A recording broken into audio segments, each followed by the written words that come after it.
dari kelompok 4 akan menjelaskan tentang identitas dan budaya. Pertama-tama, saya akan menjelaskan tentang pengertian identitas dan pengertian budaya. Nah, apa sih identitas itu?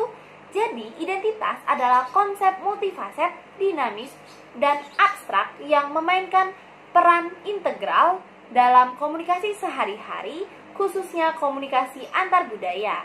Sehingga, identitas memiliki arti yang sangat luas dan abstrak. Nah, menurut kelompok kami, identitas adalah refleksi dari diri kita sendiri yang didapatkan dari berbagai faktor. Pada umumnya, seorang individu itu mendapatkan identitasnya untuk pertama kali dari keluarga. Sedangkan budaya adalah cara hidup seseorang yang diturunkan dari generasi ke generasi melalui proses pembelajaran untuk mendapatkan cara hidup yang sesuai dengan lingkungannya. Nah, setiap budaya ini memiliki ciri khas tersendiri yang menunjukkan karakteristik masing-masing. Selanjutnya adalah identitas sosial. Identitas berfungsi untuk mengikat seseorang pada kelompok yang lebih besar agar merasa menjadi bagian dari sesuatu yang lebih besar dan bertahan lama. Identitas rasial. Ras merupakan sebuah konstruksi sosial yang timbul dari upaya historis untuk mengkategorikan orang ke dalam kelompok yang berbeda. Identitas ras fokusnya pada fisik seseorang seperti warna kulit, contohnya ras melanesoid dan ras kaukasoid. Identitas gender. Identitas gender seringkali mengacu pada bagaimana budaya tertentu membedakan peran maskulin dan feminim. Contohnya, pramugara di Amerika Serikat sebagian besar berjenis kelamin laki-laki, sedangkan jika kita melihat di wilayah utara, pramugari didominasi oleh wanita. Jadi, perbedaan budaya tertentu dapat menjadi sebuah faktor untuk membedakan antara peran wanita dan juga pria dalam berbagai bidang. Selanjutnya, identitas etnis.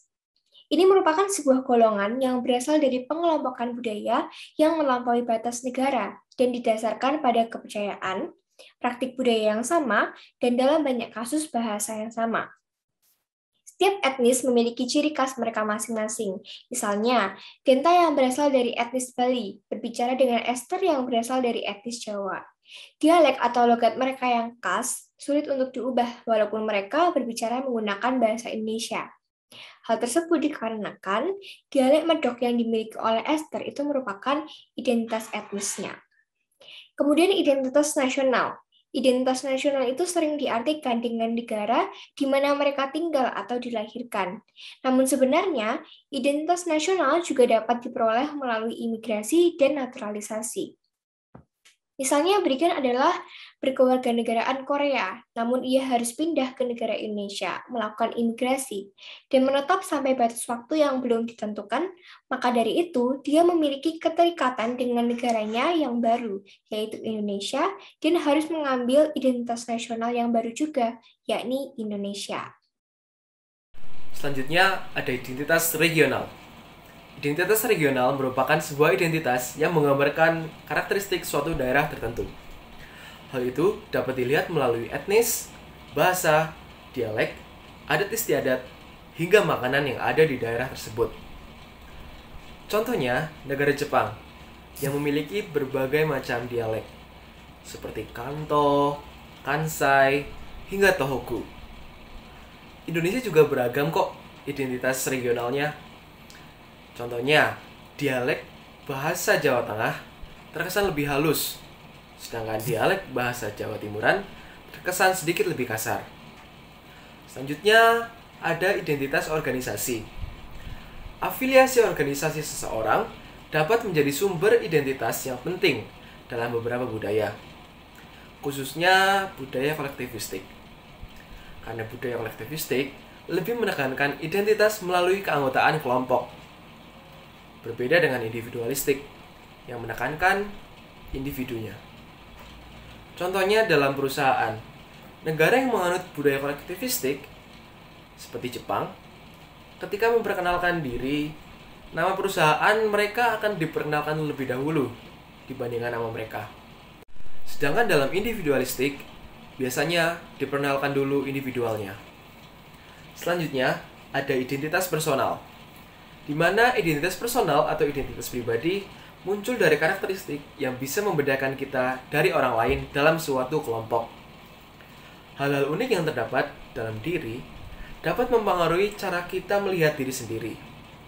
Biasanya, para cendekiawan menggunakan istilah konstruk diri untuk menunjukkan bagaimana seorang individu memandang diri mereka sendiri dalam hubungannya dengan orang lain. Orang-orang dengan budaya individualistis, seperti Amerika Serikat, dengan tingkat self-construal yang tinggi, cenderung untuk mempromosikan diri sendiri.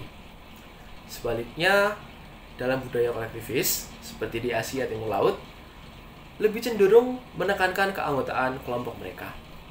Oke guys, setelah itu kita akan membahas mengenai akuisisi dan juga pengembangan identitas. Dalam Samovar dinyatakan bahwa Ting Tome itu melihat identitas dapat dicapai dan dikembangkan melalui interaksi dengan orang lain dalam kebudayaan mereka. Jadi identitas individu seseorang itu dapat dikembangkan melalui identitas yang lebih besar. Nah, pengembangan identitas ini digambarkan melalui suatu proses yang dinamis dari pengaruh pengalaman individu, keluarga, serta sosialisasi kebudayaan. Dapat 3 tahapan pengembangan identitas menurut model Piney. Antara lain yang pertama itu identitas etnis yang belum teruji. Pada fase ini individu itu belum mau meneliti atau menunjukkan etnisitas pribadi mereka. Yang kedua itu adalah pencarian identitas etnis. Pencarian identitas etnis ini individu sudah mau belajar, sudah mau tertarik tentang memahami etnis mereka sendiri. Tahapan dari tahap 1 ke tahap 2 itu terjadi karena beberapa hal. Salah satunya itu karena adanya diskriminasi yang membuat seseorang itu merefleksikan etnis mereka sendiri. Setelah itu yang ketiga, pencapaian identitas etnis. Pada tahap ini individu itu sudah memiliki pemahaman yang jelas dan percaya diri mengenai identitas budaya mereka sendiri. Oke, selanjutnya itu adalah pengembangan identitas menurut Martin dan Nakayama yang disebut dengan model multitahap, dibagi menjadi 3 bagian. Bagian pertama itu adalah pengembangan identitas secara minoritas, dibagi menjadi 4. Yang pertama, identitas belum ditemukan, kesesuaian, perlawanan dan pemisahan, penyatuan. Yang kedua itu adalah pengembangan identitas mayoritas, dibagi menjadi 5 bagian, yaitu identitas belum ditemukan, penerimaan, perlawanan, pendefinisian ulang, dan penyatuan ulang. Serta yang ketiga itu adalah pengembangan identitas birasial, dibagi menjadi 3 bagian, kesadaran perbedaan umum, kesadaran perbedaan personal, dan juga kesadaran atau penerimaan dari dualitas. Nah, kemudian saya akan membahas mengenai membangun dan melakukan identitas budaya. Saat kita melakukan aktivitas sehari-hari, masuk dan keluar dari berbagai konteks, identitas yang berbeda juga ikut bermain. Dengan kita berinteraksi dengan orang lain, hal tersebut terus-menerus dapat menciptakan kembali identitas budaya kita melalui komunikasi, seperti percakapan, peringatan sejarah, musik, tarian, ritual, seremonial, dan berbagai macam jenis drama sosial lainnya. Kisah-kisah keluarga yang diceritakan oleh anggota keluarga dapat menghubungkan kita dengan masa lalu dan memberikan rasa identitas dan koneksi ke dunia. Kisah-kisah ini juga diresapi dengan keyakinan dan nilai budaya yang menjadi bagian dari identitas seseorang. Identitas diwujudkan dalam berbagai cara, dimulai pada masa kanak-kanak, kemudian berkembang pada masa remaja, hingga pada tahun-tahun dewasa. Misalnya, individu di hampir setiap budaya memiliki cara tersendiri untuk menunjukkan identitas agama atau spiritual mereka. Sebagai contoh, orang Yahudi yang mengenakan yarmulkes atau pakaian khas lainnya. Kemudian ada orang Kristen juga yang seringkali menampilkan salib sebagai perhiasan pribadi. Identitas juga dapat dibuktikan dengan keterlibatan melalui acara-acara peringatan, seperti acara M. Julie di Amerika Serikat, kemudian Hari Basil di Perancis, dan juga Hari Kemerdekaan di Meksiko, yang merupakan perayaan identitas nasional. Nah, kemudian saya akan menjelaskan mengenai kompetensi dan identitas dalam interaksi antar budaya. Identitas dibentuk melalui interaksi komunikatif dengan orang lain.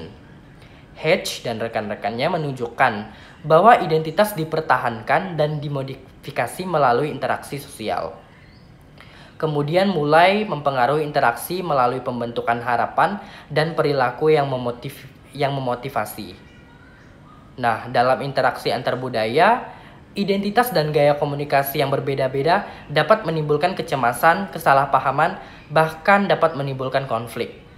Oleh karena itu, tantangan dalam interaksi antar budaya cukup besar. Collier mengatakan bahwa untuk berkomunikasi antar budaya secara efektif, kita harus dapat mengurangi potensi ketegangan dan kesalahpahaman guna menghindari konflik tersebut. Identitas budaya dan gaya komunikasi individu yang diakui harus sesuai dengan identitas dan gaya yang dianggap berasal darinya oleh pihak lain. Nah, umumnya hal ini membutuhkan fleksibilitas dan adaptasi. Oke teman-teman, kita bakal lanjut ke identitas budaya dan globalisasi. Menurut Giddens dalam Samovar, menyatakan bahwa globalisasi sebenarnya mendukung keragaman budaya dan memunculkan kebangkitan kembali identitas budaya lokal di berbagai belahan dunia. Kemajuan teknologi memungkinkan orang-orang dengan latar belakang, ideologi, dan filosofi yang sama untuk saling berinteraksi satu sama lain dengan cepat dan mudah, baik secara virtual maupun langsung terlepas dari lokasi. Namun, pada beberapa negara konservatif, pengenalan konten asing dapat menjadi ancaman, di mana masuknya kebudayaan asing dapat memudarkan nilai-nilai tradisional dan identitas budaya asli. Contohnya remaja di Indonesia yang terpengaruh oleh budaya asing dari Barat. Pengaruh tersebut dapat masuk melalui film-film Barat yang ditonton oleh remaja Indonesia. Secara tidak langsung, dalam film tersebut bangsa asing memperkenalkan budaya mereka lewat adegan-adegan atau kebiasaan yang ditampilkan dalam film tersebut. Pengaruh yang ditimbulkan karena terlalu sering mengkonsumsi film luar tersebut dapat dilihat dari cara mereka menirukan gaya berpakaian yang cenderung terbuka, mencampur bahasa Indonesia dengan bahasa Inggris sehingga dapat membuat penggunaan bahasa Indonesia yang baik dan benar tidak dihiraukan, lalu tindakan konsumerisme hingga hedonisme. Oke, kalau gitu kita langsung lanjut lagi ke hubungan antara identitas dan budaya. Dalam buku Communication Between Cultures, Samovar menjelaskan bahwa identitas budaya Ting Tumi dan Chung merupakan makna emosional yang kita lekatkan pada rasa memiliki atau afiliasi kita dengan budaya yang lebih besar.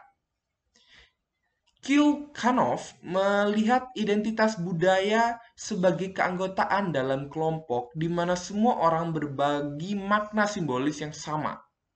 Dervin mendefinisikan identitas budaya sebagai apa yang kita bangun setiap kali kita berhubungan dengan individu lain, terlepas dari fakta bahwa mereka berasal dari lingkungan yang sama atau tidak. Nah, teman-teman, kesimpulannya adalah identitas atau cerminan diri seseorang merupakan sesuatu yang telah melekat pada diri setiap individu, sama halnya dengan budaya. Sehingga dapat dikatakan identitas dan budaya tidak dapat dipisahkan. Seseorang tentu mempunyai identitasnya masing-masing. Utamanya, setiap individu tidak dapat terlepaskan dari budayanya sendiri. Budaya sifatnya turun-temurun dan sudah ada sejak kita lahir. Dengan demikian, setiap individu yang memperkenalkan identitas mereka secara tidak langsung akan membawa budaya mereka masing-masing. Jadi seperti itu ya teman-teman. Sekian dari kelompok kami. Maaf jika ada salah kata dan terima kasih sudah menonton.